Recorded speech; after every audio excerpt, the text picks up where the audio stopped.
All right, so BLM has just lost. I mean, they didn't really have much credibility beforehand, but I mean, it came out yesterday that Kentucky Attorney General says search warrant executed in Breonna Taylor killing was not a no-knock warrant, and officers announced their presence. Again, so this is one of the cases that it did look like a genuine example of police misconduct, police brutality. I don't think it was ever an example of racism because if it was a no-knock warrant, then how can you predict what the girlfriend is of said person you're serving a warrant for? How can you predict what race they are? I mean, you could assume, but you're not going to know for sure. So the idea that this was ever racism is absolute insanity.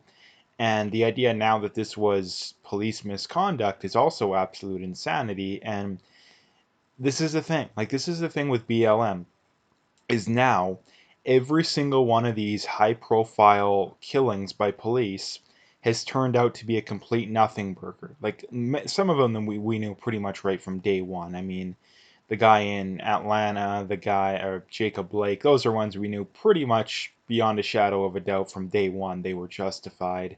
George Floyd we now know, this one we now know were both I think you could maybe question aspects of the altercations, but they're not police brutality and they're not racism, right? The cops should not be charged in either one of them.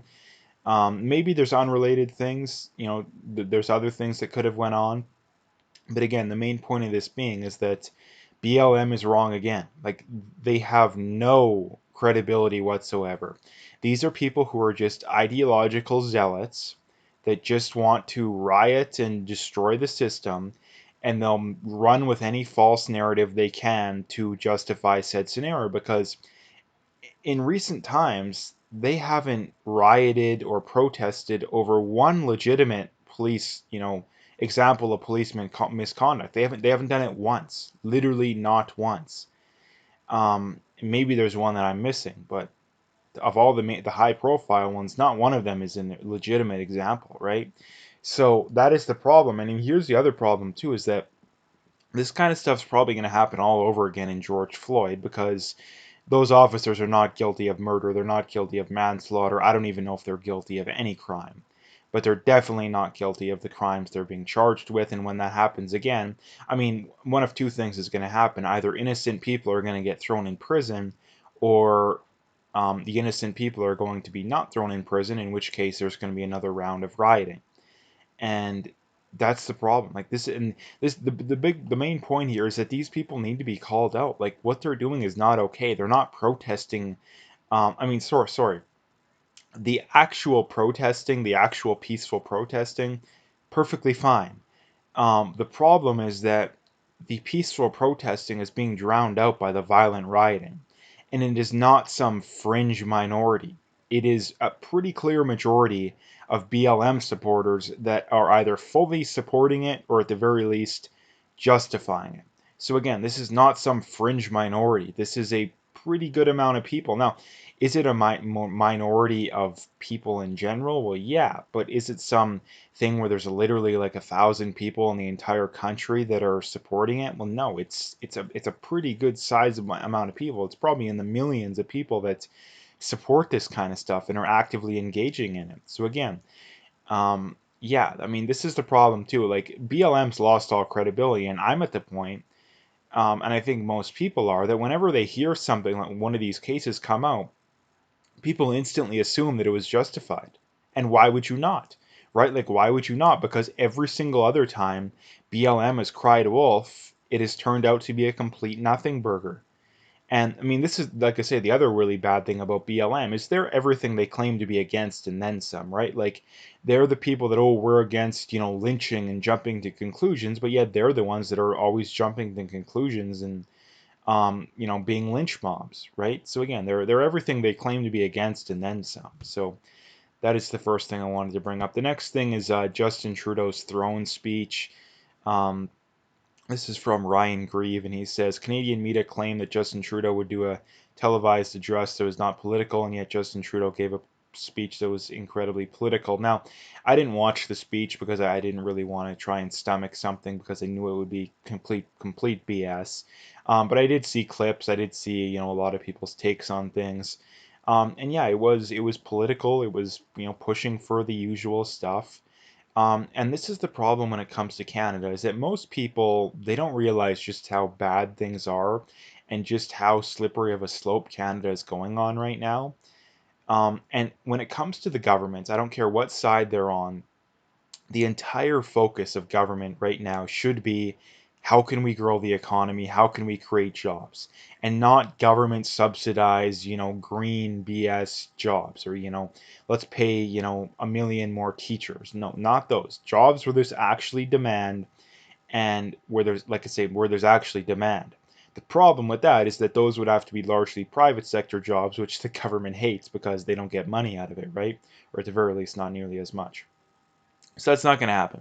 And that's the big problem when it comes to Canada, is that we are going to come out of this whole pandemic, whatever you want to call it, situation into a recession, right? Like the quote unquote recovery is going to be a recovery into a recession. And a lot of people don't realize that, right? Like there's still double digit unemployment. Like I don't understand how people can actually look at you with a straight face these days and be like, yeah, things aren't that bad out there. Like, there's tons of jobs. Well, yeah, there is, but there's also record amounts of people applying for said jobs. There's also governments calling to relock down. There's also, a lot of these people that are skating by on debt, right? Like it's not going to be able to be maintained forever. And that's the other thing too, is that what would happen what's going to happen when the free stuff gets cut off? Like what's going to happen then? Well, what's going to happen is that there's going to be an even worse slowdown, and that's going to hurt a lot more too. And it's like I say, the when it comes to the provincial governments and the federal governments, the entirety of their focus right now should be how can we create jobs? How can we create growth? Because if they don't do that, things are going to be looking really bad. Now, when it comes to the Trudeau government, I don't think they really care because their solution all along has been more socialism, right? So regardless, they really don't care because if the economy is doing terrible and people aren't working and there's no growth, well, socialism, right? Like let's just give people free money. So again, if anything, they view it as a good thing. This is from Spencer Fernando, and he says the same people on the left screaming about the rise of fascism simultaneously get enraged about how difficult it is to get people to unquestionably submit to central government dictates. Do they not realize that is independent thinking, even when they disagree, is essential? Yeah, and this is the problem too. That these people, like I say, they're just zealots. And again, some people think of that as a negative term. If anything, zealot is an understatement. And again, I'm not at the point these days to where I'm worried about people's feelings. The time for that is past, right? Like the time for that is past.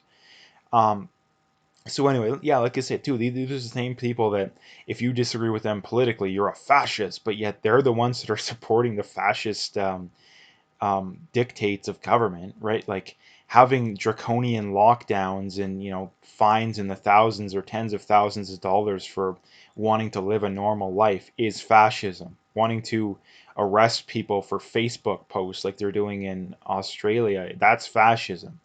But yet, is the left worried about that fascism? No, they're worried about Donald Trump wanting to enforce immigration law. That's the fascism, wanting to enforce immigration law. Donald Trump wanting to have an election done the same way that it's literally always been done. That's fascism, right? Like, again, these people are just so insane, it's not even funny. So, anyway, the last thing I wanted to bring up is from Goldie Hyder. And he says, received today from SME CEO, we're not, we are not all in this together. People working in the private sector are getting crushed and facing widespread unemployment, while people in the public sector are not feeling the same economic pain, yet are calling all the shots. And this is the thing I really cannot stand. I mean, he puts it in a good way. We're not all in this together, right? Like all these idiots in the public sector and people that are on government assistance and all this kind of stuff. Like, no, we're not all in this together. Your job is not dependent whatsoever upon anything because you these people in the public sector, they get paid at the point of a gun, right? Like they don't have to provide any resources. They don't have to provide any economic incentive to get paid. They get paid no matter what, right? So of course we're not all in this together. Someone who runs a small business, they need to sell stuff to pay their bills, right? Like they need to sell stuff to get by. Um, Someone who works in the trades, they need to do the work to get paid. Someone who is a teacher, these are the people that want to not work but still get paid, right? Because just how insane things are nowadays. And yeah, we're not all in this together. Like this is such an insane suggestion that it's not even funny, like how insane this is, because exactly like I said, um, a lot of these people, their livelihoods aren't at stake. These people that are in government, they're getting paid whether or not, doesn't matter. Unemployment could be at 50%, it could be at 2%. They get paid the same, right? Like there could be negative 10% growth or positive 10% growth. They get paid the same. So again, the same thing goes for most public sector workers. Their pay is pretty much guaranteed. And if anything, a lot of these public sector, workers, they benefit from higher unemployment and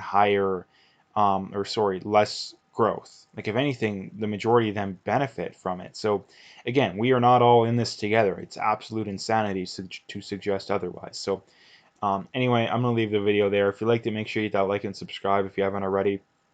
Make sure you follow me on Twitter especially, but also BitChute and Parler. Those links are in the description, so you can find them all there.